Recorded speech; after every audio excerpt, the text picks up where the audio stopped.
네, 안녕하십니까. 개혁신학을 읽어주는 남자, 일명 개남이 오랜만에 인사드리겠습니다. 요번 주간이 이 명절 주간이었기 때문에 월요일 날 영상을 업로드해야 했지만은 처가에 간 관계로 처가에서 명절을 세고 또 저희 부모님도 찾아뵙고 다 일정을 마친 후에 광주에 돌아와서 이렇게 영상을 업로드해서 이렇게 올려드립니다. 조금 늦었지만은 많은 양해를 부탁드립니다. 오늘은 이 종교개혁과 교회에 대한 이 책에 대한 소개를 오늘로써 마무리하고자 합니다. 그동안 1장까지밖에 제가 이렇게 소개를 안 했는데 오늘 한꺼번에 몰아서 제2장 참교회의 표지, 그리고 제3장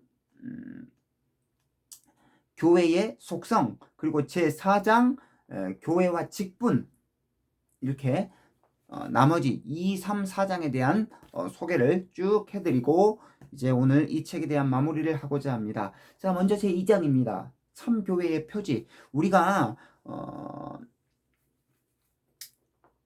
믿고 구매하는 모든 제품은요, 모두가 이 표지에 대한 신뢰입니다. 표지에 대한 신뢰. 스타벅스, 코카콜라, 애플, 삼성전자 뭐 이런 것들은요, 다 표지에 대한 신뢰에서 우리가 비롯된 것이기 때문에 이 표지가 굉장히 중요합니다. 메이크업 값이라고 하죠. 메이크업 값.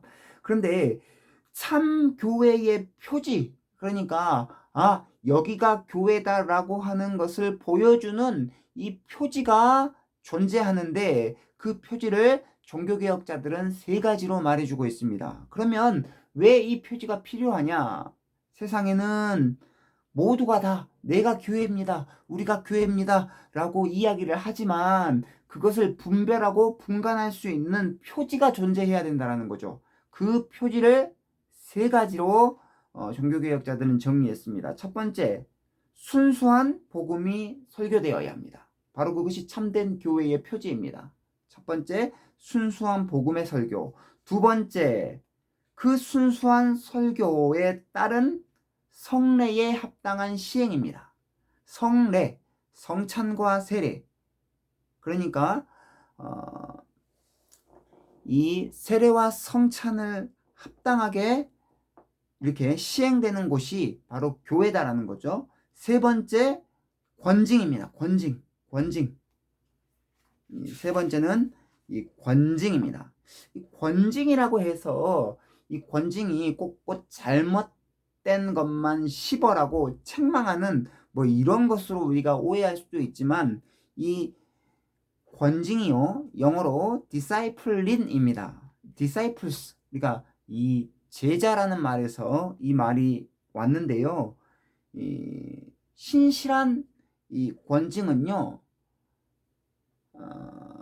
하나님의 자녀를 주님의 신실한 제자로 양육하고 교육하고 세우는 전체의 모든 과정을 통틀어서 권징이라고 합니다. 그러니까 이 참 교회의 표지 세 가지, 하나님의 말씀, 이 복음의 순수한 설교가 선포되는 곳이 바로 참된 교회입니다. 그리고 그 순수한 설교에 따라서 성례가 합당하게 시행되는 곳이 바로 순수한 교회, 참된 교회입니다. 세 번째, 권징이 신실하게 집행되어야 합니다. 여기서 이 권징은요, 시벌하고 책망하는 것을 말하는 것뿐만 아니라 한 사람을 주님의 신실한 제자로 양육하고 세우는 전체 모든 과정을 가리켜서 권징이라 할 수 있습니다. 자, 그렇다고 한다면 우리가 교회가 어떤 곳입니까? 라고 누군가가 물어보게 된다면은 대답할 줄 알아야 돼요. 하나님의 말씀이 순수하게 선포되어지는 곳이 교회입니다. 그리고 그 말씀에 따라서 세례와 성찬이 이렇게 집행되는 곳이 교회입니다. 그리고 한 사람의 그 자녀를 그리스도의 제자로 양육되어져야 되기 위해서 권징이 시행되는 곳이 교회입니다. 이렇게 우리가 말해야 되겠죠. 자, 그 다음에 3장은 교회의 속성입니다. 그러면 이 속성은 뭐냐? 바로 사람마다 성격이 있지 않습니까? 아, 저 사람은 저런 성격, 이 사람은 저런 성격, 이런 성격이 있듯이 교회도 성격이 있다는 거죠. 속성이라는 거죠. 예, 교회도 성격이 있다는 것입니다. 그러면 우리가 왜 교회의 성격, 교회의 속성을 알아야 되냐면 우리는 사도신경에서 거룩한 공회, 거룩한 공교회를 믿사오며 라고 하는 우리의 신앙 고백 때문입니다. 예. 우리가 교회를 믿는다고 하는데 도대체 교회를 믿는다는 것이 뭐냐? 라고 하는 거죠. 어떤 사람은 이렇게 얘기할 수도 있습니다. 아니, 하나님을 믿는데 왜 우리가 교회를 믿습니까? 잘못 배운 거죠. 하나님을 믿는다는 것은 교회를 믿는다는 것과 분리된 것이 아닙니다. 그러면 교회의 속성이 뭘까요? 자, 네 가지가 있습니다. 이 앞 글자만 따가지고 이 네 가지를 잘 기억하시기 바랍니다. 통거보사, 통일성, 거룩성, 보편성, 사도성, 이렇게 네 가지를 교회의 속성으로 종교개혁자들은 이야기를 하고 있습니다. 통일성은 뭘까요? 바로 이 통일성은요, 모든 교회는 하나다라는 거죠. 모든 교회는 하나다. 왜 모든 교회는 하나입니까? 바로 교회의 머리가 하나이기 때문입니다. 그 하나가 누구이십니까? 바로 예수 그리스도이십니다. 그래서 교회의 유일한 머리, 유일한 통치자는 바로 예수 그리스도이십니다. 그리고 예수 그리스도를 머리로 하여 붙어 있는 모든 지체들이 바로 그리스도의 몸, 교회를 이루기 때문에 교회는 하나입니다. 교파와 인종과 여러 가지 지역과 이런 것들이 다 다를지라도 우리는 하나입니다. 왜? 통치자, 주인이 바로 우리 예수 그리스도이시기 때문입니다. 그 다음에 거룩성. 거룩성. 사실 교회에 다니는 수많은 성도들이 여기서 넘어집니다. 아니, 내 꼬락서니는 이러는데 변화되지도 않고 내 꼬락서니는 이러는데 신앙 고백을 하고 있자니 참 볼 수가 없어요. 힘들어요. 어려워요. 라고 하는 사람들이 있겠지만 우리는 우리 스스로가 거룩해진 게 아니고요. 세상으로부터 하나님께 택함 받은 초이스, 선택받은 바로 백성이다라는 의미에서 우리는 거룩한 백성입니다. 우리가 거룩한 자입니다. 고린도 교회도 마찬가지죠. 고린도 교회에 얼마나 많은 문제들이 있었습니까? 분쟁이 있었고요, 음행의 문제 있었고요, 성찬의 문제가 있었습니다. 막 여러 가지 문제가 난무했음에도 불구하고 그 고린도 교회를 향하여서 거룩한 백성이라고 얘기하고 있습니다. 거룩한 백성. 거룩한 교회라고 이야기를 하고 있습니다. 우리는 하나님에 의해서 창세전에 하나님에 의해서 부름받은 초이스, 택함받은 하나님의 백성이기 때문에 우리는 거룩한 백성이요. 그래서 교회의 속성은 거룩성이다 라고 말씀드릴 수 있습니다. 세 번째, 보편성입니다. 보편성. 자, 보편성. 이 보편성은 가톨릭이라는 의미예요. 가톨릭. 우리가 이제 로마 교회, 로마 가톨릭을 떠올릴 수 있는데 사실 그래서 이 가톨릭이라는 이 말을 별로 좋은 의미로 사용하지 않고 있습니다. 그렇지만 이 가톨릭은 굉장히 좋은 의미입니다. 보편성이라는 의미인데 이 보편에 반대되는 말이 특별하다라는 의미인데 교회는요 뭔가 특별한 것이 아닙니다. 참 교회는요 보편적인 교회를 추구해야지 그렇지 않고 참 특별한 어떤 교회를 추구한다라고 한다면 그건 교회라기보다는 신앙 단체에 불과합니다. 그래서 이성호 교수님도 80페이지에서 그 얘기를 하고 있어요. 그러면 이 보편성이 어떤 의미를 갖느냐? 첫 번째, 공간적인 개념을 가집니다. 복음은 온 세계로 뻗어나가야 된다는 의미에서 보편성을 가지고 있고요. 둘째, 민족적인 개념을 가집니다. 복음은 어떤 민족 민족을 배제하지 않습니다. 모든 민족을 제자로 삼아라 라고 하는 우리 주님의 지상 명령을 기억하지 않습니까? 마태복음 28장. 민족적으로도 제한받으면 안 돼요. 모든 민족에게 복음을 전해야 합니다. 셋째, 모든이라는 의미는 이 교리적인 개념을 갖습니다. 그러니까 참된 카톨릭 교회는 예수님께서 사도들에게 가르치신 모든 것을 가르치고 지키도록 해야 합니다. 네 번째, 이 모두는 시간적인 개념을 가집니다. 그러니까 이 참된 카톨릭 교회는 일시적이지 않고 예수님께서 다시 오실 때까지 존재할 것인데, 예수님께서 세상 끝날까지 너희와 항상 함께 하겠다라고 하는 그 말씀처럼 우리가 어디를 가든지 간에 예수님께서 우리 마음속에 함께 할 것이다 라는 의미로 이해를 합니다. 하지만 이것은 우리가 무슨 짓을 해도 함께 하실 것이다 라는 의미가 아니고요. 오히려 예수님께서 우리가 모든 땅으로 가서 모든 족속에게 세례를 베풀고 그분의 모든 가르침을 전하여 제자를 삼을 때, 즉 우리가 참된 카톨릭 교회를 세울 때 우리와 함께 하시겠다라고 약속합니다. 그래서 교회를 우리가 말할 때 보편교회, 공교회라는 것을 우리가 기억하지 않으면 개교회주의, 분파주의로 흐를 수밖에 없다 라는 것을 우리가 기억해야 되겠죠. 그래서 진정한 공교회성은 이 교리적인 개념을 아까 가진다고 했죠. 진정한 공교회는요, 신앙 고백의 보편성이 있어야 됩니다. 이게 이제 굉장히 중요합니다. 84페이지에 나와 있습니다. 84페이지에 뭐라고 나와 있냐면, 진정한 공교회성은 신앙 고백의 보편성이 있다고 할 수 있습니다. 이런 점에서 개혁교회는 교회가 시작될 때부터 전수되어 온 모든 가르침을 신앙 고백에 차계적으로 잘 정리해 놓았습니다. 따라서 이 가르침들이 온 세계에 흩어진 모든 민족에게 전해지도록 해야 할 책임이 개혁교회에게 있습니다. 자, 마지막 네 번째입니다. 사도성입니다. 사도성. 이것은 뭐냐면 사도들과 선지자들이 전해준 그 가르침 위에 교회가 존재한다라는 거예요. 사도직의 중요성이 얼마나 중요합니까? 가룟 유다가 자살하고 나서 그 사도직이 한 명 비었을 때에 제비를 뽑아가지고 다시 그 자리를 채워 넣을 만큼 이 사도직이 굉장히 중요했는데요. 이 사도들과 선지자들의 터 위에 교회가 세워졌기 때문에 이 사도성이 굉장히 중요합니다. 예. 종교개혁 시대에는 사도적 교회를 이해하는 데 있어서 가르치는 내용이 가르치는 사람보다 중요한 역할을 하게 되었습니다.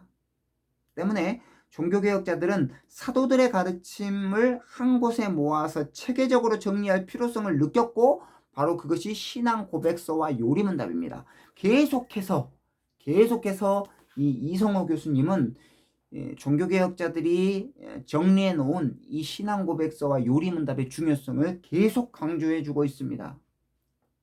네. 그 다음에 이제 마지막입니다. 교회와 직분. 교회의 직분은 뭐 여러 가지가 있다라고 이야기를 할 수 있습니다. 그러나 예수 그리스도께서 다시 오실 때까지 교회에 항상 존재해야 될 직분은 크게 세 가지입니다. 목사, 장로, 집사입니다. 이 목사, 장로, 집사를 가리켜서 항존직이라고 이야기를 하고 있는데요. 이 직분이 굉장히 중요합니다. 목사는 하나님의 말씀을 선포하는 자이고요. 그 다음에 장로는 그 하나님의 말씀을 따라 권징하는 자입니다. 아까 권징은 시벌하고 책망하는 것뿐만 아니라 교육하고 주의 제자로 세우는 모든 전 과정을 말한다고 했습니다. 바로 그렇게 말씀에 따라서 성도들을 권징하는 자가 장로이고요. 이 장로는요, 두 가지로 또 나눠집니다. 가르치는 장로와 또 권징하는 장로로 나눌 수 있는데, 이 말씀을 가르치는 목사 장로와 또 성도들을 권징하는 또 장로로 또 나눠지거든요. 그러니까 우리는 이 장로 교회답게 장로의 직분을 굉장히 소중하게 여깁니다. 종교개혁은 개체교회의 성도들을 직접 목양하지 않는 주교제도를 폐지하고 대신에 목사와 장로로 구성된 당회를 도입했습니다. 즉 교회는 한 사람이 아니라 회를 통해서, 당회를 통해서 다스려져야 한다는 원리를 정착시켰죠. 그 다음에 세 번째, 말씀을 아름답게 하는 자로서의 집사입니다. 집사는 종교개혁에 회복한 또 하나의 직분인데 장로와 마찬가지로 회중 가운데서 선출했습니다. 교회의 직분이 일반 성도들에게 개방된 것은 종교개혁이 직분의 영역에서 이룬 놀라운 개혁이었는데요. 특별히 이 집사는요, 교회 안에서 이 어렵고 또 이렇게 빈궁한 자들을 참 섬기는데 앞장선 직분 중에 하나인데 디아코노스라고 합니다. 기본적인 의미는 섬기는 자라는 뜻이고요. 집사가 교회의 직분으로 확립되었다는 것은 이 개혁교회가 구제사역을 얼마나 중요하게 생각했는지를 잘 보여줍니다. 그러니까 이 집사를 통해서 교회의 재정과 또 어려운 빈궁한 자들이 섬김을 받는 데 있어서 이 집사의 역할이 굉장히 중요했다는 거죠. 그래서 이 종교개혁은요, 직분의 개혁으로도 이렇게 이해할 수 있습니다. 그 당시 사제의 직분을 아주 높게 사가지고 이 사제직과 그 외의 다른 평신도직을 구분해가지고 이렇게 나눠버리는 이런 것 때문에 성도들이 하나님 앞에 더 가까이, 그리고 하나님의 말씀을 스스로 읽거나 또 볼 수 없는 그러한 형편이었거든요. 그런데 그러한 것들을 다 타파시켰다라는 것이죠. 아무튼 오늘 이 종교개혁과 교회를 마무리하면서 이제 말씀을 정리하고자 합니다. 사랑하는 구독자 여러분, 종교개혁이 우리에게 준 귀한 선물, 그 귀한 선물이 바로 거짓 교회가 참된 교회로서 나아가게 하는 건데, 이 참된 교회는요, 교리 개혁입니다. 잘못된 교리가 개혁되었다는 것이죠. 뿐만 아니라 교회의 위상을 올바로 이렇게 회복시켰다는 의미에서 굉장히 중요한 의미를 갖습니다. 오늘 특별히 교회가 무엇인지, 교회의 표지에 대해서, 그리고 교회의 성격에 대해서, 교회의 직분에 대해서 우리가 쭉 살펴봤는데, 이 책이요, 아주 쉽고 명확하고 군더더기 없이 정리가 잘 되었습니다. 정말로 이 성경을 사랑하고 말씀을 깊이 있게 읽고자 하는 모든 경건한 성도들이라고 한다면 어렵지 않게 읽을 수 있는 굉장히 유익한 책이니까, 이게 채 120페이지도 안 돼요. 그리고 보셔서 알겠지만은 굉장히 내용도 이게 짧게 정리가 잘 되어 있습니다. 그렇기 때문에 우리 사랑하는 구독자 여러분,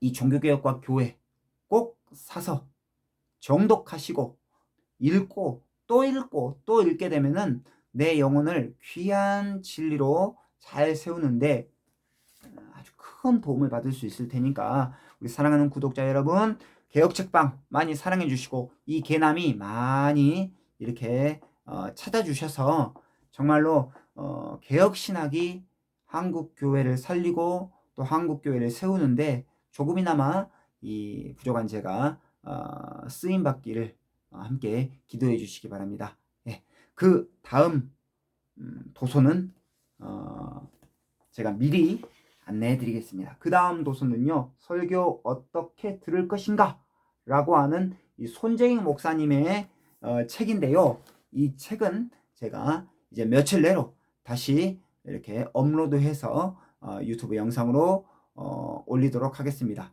예, 오늘 하루도 평안하시고 개나미를 위해서 기도해 주시고 좋아요와 구독은 사랑입니다. 안녕히 계십시오.